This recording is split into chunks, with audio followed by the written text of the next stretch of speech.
In today's video, I'm going to show you how to make this table. The surface of the table is made from a massive slab of solid oak, which I polished and sanded really smooth. It's got a central leg made of a piece of a large trunk of laburnum wood, which I turned on my wood lathe and then again sanded really smooth.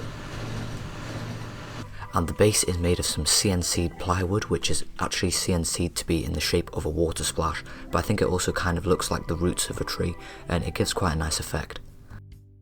I made this table as a Christmas present for my mum, and I also made the knife on the top of the table as a Christmas present for someone else, so that tutorial will be coming up in a future video. This table took absolutely ages to make, and it's the first piece of furniture that I've ever made, so I hope you enjoyed the video. So this project started over a year ago with these two large slabs of oak that I got for free. A large oak tree was being cut down near my house, and we asked for some slabs of it that I could maybe use to make some furniture or something like that, and they were kind enough to give us some. At that point I didn't really realise what I was getting into. I decided that with the slabs of oak I'd try and make one of them into a coffee table or something like that, and that's how this whole thing began. So the first step was to flatten it, and I actually did this at the time when I first got the pieces of wood within a couple of days of them being cut down. I did this using just a hand router and a planer jig that I made, and I've got an old tutorial on that if you want to see it. The link is in the description down below, but it's pretty bad and I'm going to cover it all again in this video. So I took a piece of wood and a jigsaw and cut a slot in the piece of wood for my router bit to slide up and down in. I screwed on some pieces of wood onto the slide, which would raise up my guide piece of wood so that it's larger and taller than the log.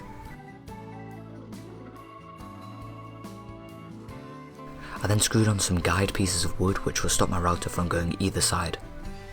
I then pretty much just set the depth on my router and started moving it side to side over the piece of wood, making sure to keep two base pieces of the guide very flat on the floor, and as I did that it flattened out the wood and got rid of the high spots.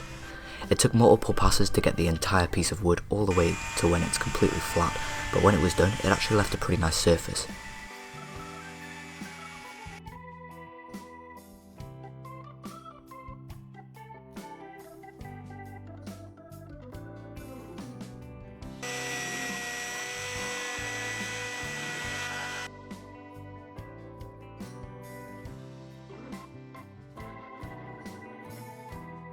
It had a couple of lumps and bumps in it just from the router not being completely flat. These were easily fixed by just using a random orbital sander. So at this point I was still pretty new to woodworking and I didn't really understand that I had to let the wood dry out. Because it's a horizontal slab of wood, it's going to dry out really fast and there's going to be loads of cracking in it, especially in the hardwood like oak.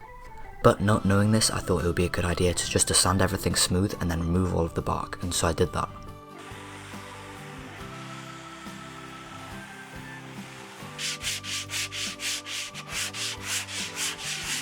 I got the top surface pretty smooth just using sanding drums, sandpaper and a random orbital sander, and then it was pretty smooth and it would have actually made a nice table at that point.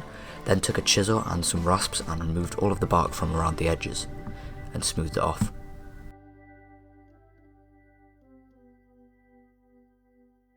After a couple of weeks of it sitting around, you can already see that there were some cracks starting to develop in the edges. For some reason I also got excited and decided to oil the top surface of it just to see what it would look like. This probably helped to slow down the drying process and reduce the cracking a little bit. At this point I then finally realised that I needed to let the wood dry and decided to leave the project. I just chucked the piece of wood under a bench in my garage, which is pretty dry and it should dry out over time. A year later I came back and it looked like this, and it's got this massive crack down the middle. Despite that, I think I was actually quite lucky at how it dried out, and the whole surface and the top surface managed to stay pretty flat, and I'm lucky that it didn't warp up in a weird direction, so I don't have to flatten it again. However, the top surface isn't completely flat, so I'm going to use some sandpaper to try and flatten it out a little bit more. Even though it would have been nice if the wood hadn't cracked and it had just stayed whole, I actually quite like how it's cracked and it's added a little bit more character to the table. Once I'd smoothed out the top surface using some rough sandpaper, I then moved up the grits to 400 grit. Then went onto wet and dry paper and moved all the way up to 2000 grit wet and dry paper, leaving a really smooth shiny surface. This also made the oak end grain, especially in the centre of the wood, look particularly nice. Then gave it a quick coat of boiled linseed oil and polished it with a little bit of a buffing wheel. I don't think the buffing wheel will actually do that much, and the linseed oil should hopefully help to just protect the surface a little bit. So I'm going to leave the top for now and start to work on the leg. I want there just to be one central leg going down the middle to make the table look sort of like a mushroom.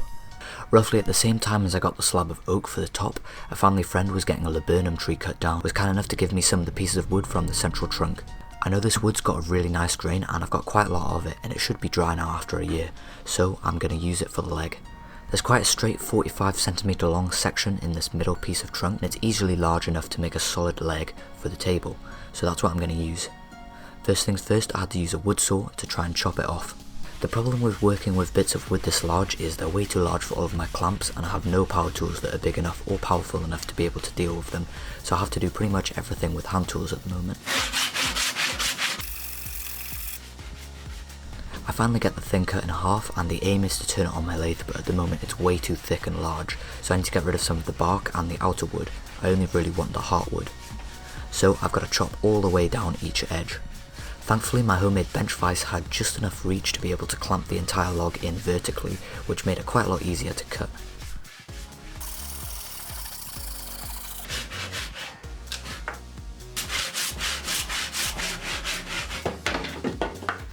Even after I chopped off quite a lot of wood on both sides, it was still too wide in diameter to fit on my homemade wood lathe, so I had to use a chisel to remove the rest of the bark and some of the soft outer wood. Again, I'm really glad that I have this homemade bench vise, which is actually wide enough to be able to clamp onto this piece of wood, otherwise I don't know how I would have held it.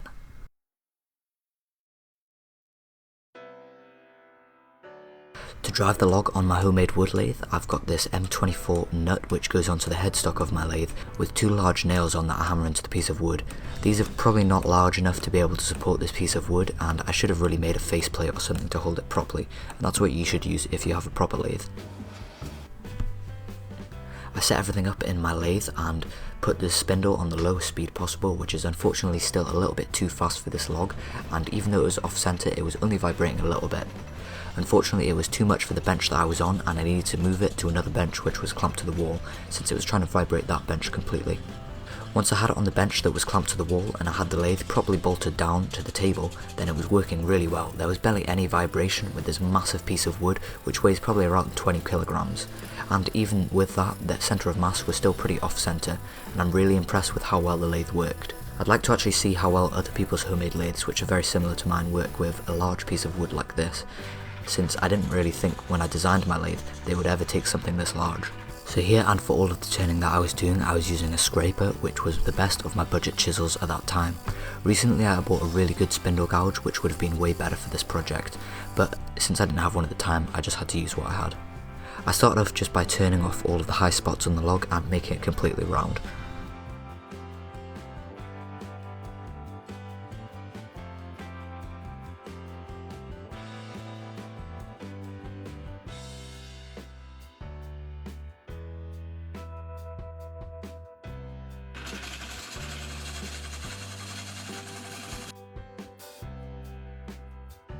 I then started trying to turn it down into the shape that I wanted. I didn't want anything special, just sort of a piece that goes in, out and then in again, sort of just in a flowing motion. I didn't really want to do anything fancy, especially on my first table leg.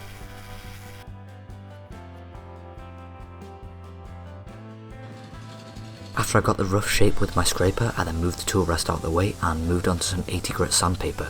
It's really easy to sand things when you're on a lathe, since you pretty much just hold the sandpaper in place and let the lathe do all of the work.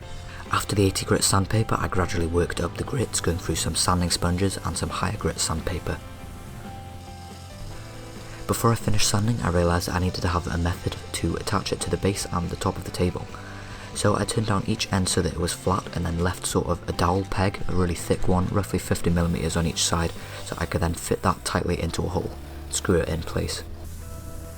I then continued sanding using some fine 400 grit sandpaper on some sanding sponges, which left a really nice smooth finish and made sure that there were no lumps or bumps in the material. Then moved on to some 2000 grit wet and dry paper again, which left a completely glass smooth and glossy finish, which looks great. I then gave it the same treatment with adding quite a lot of boiled linseed oil to bring out the grain and try and protect the wood a little bit. And I absolutely love the grain on this laburnum wood. It looks really nice, especially when so smooth. Finally, just as an experiment, I took a handful of the dust in my hand and rubbed it along, and I think that sort of helped to polish the wood a little bit, and it definitely helped to absorb any excess oil. Once that was done, I could take the wood off the lathe, and it's significantly lighter than when I first put it on. And that's because most of the wood that was originally on it is now on the floor in dust, and I had a lot of cleanup after that. The lathe had actually managed to throw chips all the way across my garage and onto some of the tools on the other side of the room. It was pretty cool. So I've got the leg and the top of the table looking pretty good, time to work on the base.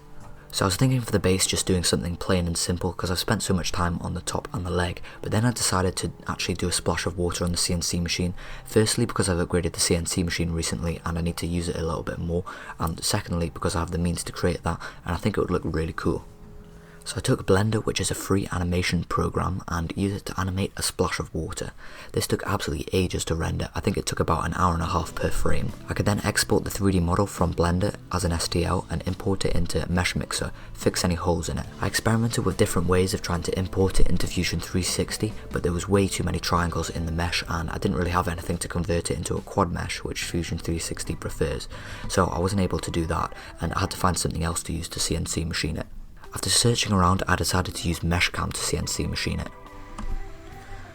The toolpaths on here are nowhere near as optimised or efficient as Fusion 360, so this cut is going to take absolutely ages.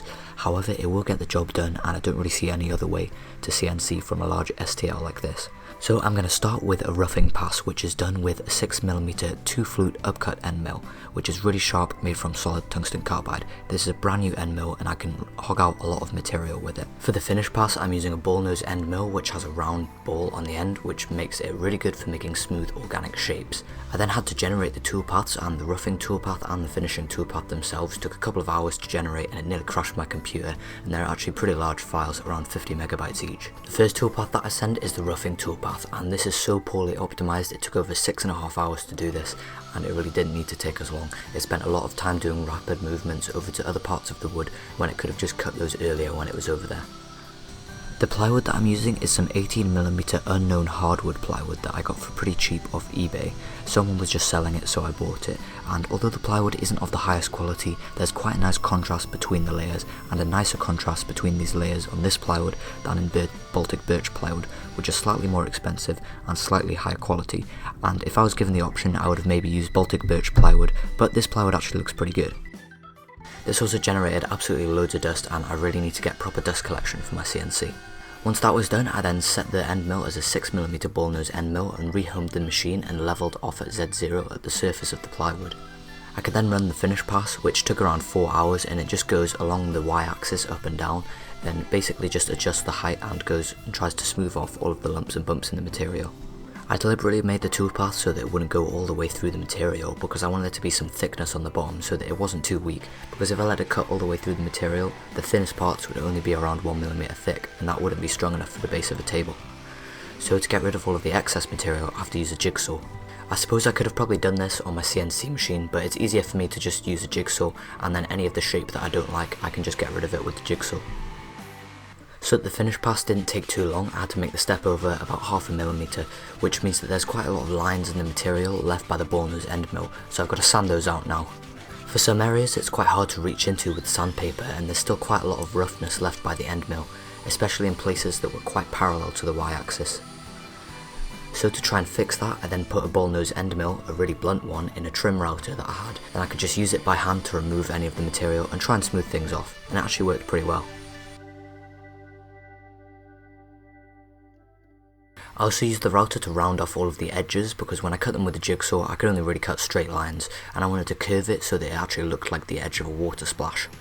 And I could have done this by hand with rasps and files, however it would have been really likely to splinter the wood, leave a really rough finish, and the router worked pretty well and I'll definitely use it in the future. Despite me leaving enough gap on the bottom so that it didn't cut all the way through the material, it still wasn't thick enough or strong enough to be the base of a table, so I need to thicken it by adding more plywood. Unfortunately, I didn't have any more of the same plywood that was large enough to make the entire base again, so I had to use some cheaper plywood that looks slightly different. Ideally, I would have used the same plywood again, and if I'd had more time, I would have ordered some more in.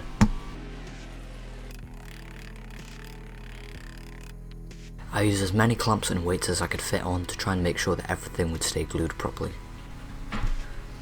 I then had to shape the two plywood pieces so that they were the exact same shape, and again I just did this with the trim router by hand and it worked pretty well.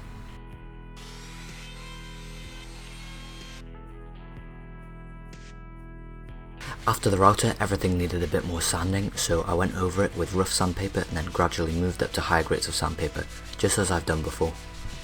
For the base, I decided to give it a coat of spray-on polyurethane varnish, since this is going to be the piece which takes the most abuse because of the way it sort of sticks out and is going to get kicked by people's feet. After a couple of coats of varnish, I then had to cut a hole in the centre of this piece, and I only cut it 18mm deep. This is going to be for the dowel peg that I turned on my lathe to actually insert into the base and attach the leg firmly onto the base. I measured the outside diameter of that dowel peg using calipers and then cut it exactly downsized by 1/10 of a millimeter onto the base of this piece of wood on my router. When it was done, I could then take the peg on the piece of wood and push it in, and it fits so well. It's such a tight interference fit that you can actually lift the base up just via the friction. I had to also create a ring for the top, however the slab of oak is much too large for me to fit on my CNC. It's got too much height for my Z-axis. So I decided to cut a ring with the right hole size diameter and then an outside diameter slightly larger than the table leg out of another piece of plywood. That fits very tightly on over the top of the table leg. I screw that in place using some really long wood screws so it should be really secure. I never flattened the bottom surface of the oak slab, which is going to make up the tabletop, so I needed to do that now, and I managed to find the old router jig that I used before. I didn't bother flattening the whole bottom because that would have taken way too long, so I just flattened a small area which is going to be the bit where the base attaches on, so it can attach on exactly at a right angle to the top of the surface of the table. Once I've got that done, then I can place the leg directly in the centre of the bottom of the table, and I can start to drill some pilot holes and drive some screws through that piece of plywood that I attached onto the base.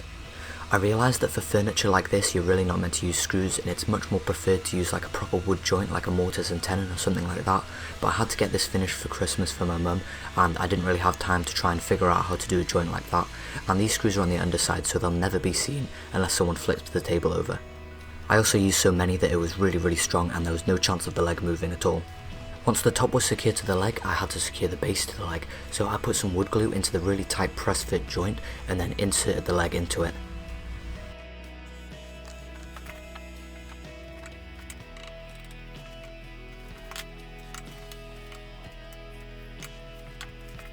Once I had it in place, I just let the wood glue dry, and then to reinforce the joint I drove some wood screws through the base of the wood and up into the table leg. And I can't sunk these deeply so that they wouldn't get on the floor.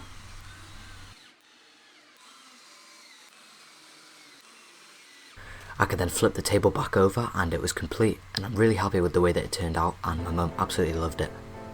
So even though this table is complete and I'm happy with the outcome, there are a couple of things that I would change if I did it again. Firstly, the place where the base joins onto the leg, I think there's a bit of a gap around the edge and it's kind of annoying me, and I wish I'd either filled it with something or taken the time to make sure that it was completely flush when it attached. It's still really strong due to the wood glue and screws, but when you look at it really closely it just looks a bit sloppy. Secondly, there's the cracks in the table, and although I think they add character, you can also use them to make the table look quite cool, and I've seen things online where people have inserted resin with glow in the dark pigments in it, or even poured cast aluminium into it, and they look really cool and unique then, and maybe in the future I'll try and do a table like that, since I do have another slab of this oak and I can maybe make another table. Also, I'm going to be entering this table in some of the contests on Instructables, especially the CNC contest and the tables and desks contest. So if you did really enjoy this tutorial, I'd really appreciate it if you maybe went on Instructables and voted in some of those contests for me. I'll put a link in the description down below to my Instructable, and you can just click in the top right corner and it will take you straight to where you can vote. Some of the prizes on those contests would be really useful if I had them in my workshop. Since I made this build with limited tools, imagine what I could do if I had some of those really good DeWalt tools. So thanks for watching. I really hope that you've enjoyed this project, and if you have, please hit the like button down below and subscribe. Comment any projects that you think I should make in the future. This was my very first piece of furniture, but I don't think it'll be my last, since they're pretty cool and they're worth quite a lot of money. If you want regular updates on what I'm doing, since these projects take a long time and it'll maybe be 3 weeks in between some of my posts on YouTube unfortunately, then follow me on Instagram, the link is in the description down below, and I post a lot more updates on there than I do on YouTube. And if you want early access to any of these videos, normally around 5 days, if I can get it out on time, then consider supporting me on Patreon. Again, the link is in the description down below.